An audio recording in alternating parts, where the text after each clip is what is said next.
তারপর একদিন জানতে পারলাম, নিয়ম করে আমার সাথে কথা বলার পরেও সে অন্য কাউকে ভালোবাসতো।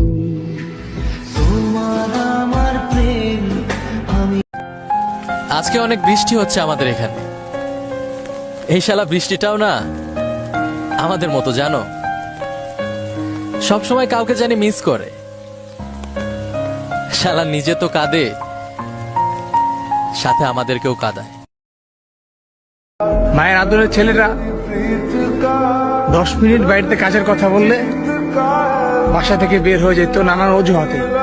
সেই ছেলেটা এখন দিনরাত 24 ঘন্টা পরিশ্রম করার পরে 10 মিনিট অজুহাত দেওয়ার মতো সময়টা তার নাই। যে ছেলেটা প্রতিদিন সকাল 10টা বাজে ঘুম থেকে উঠতো, সেই ছেলেটা এখন ঘুমানোর সময় পায় না।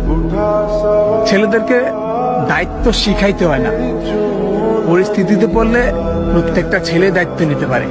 দায়িত্বহীন কোনো ছেলে নাই দুনিয়াতে, দায়িত্বহীন কোনো পুরুষ নাই দুনিয়াতে।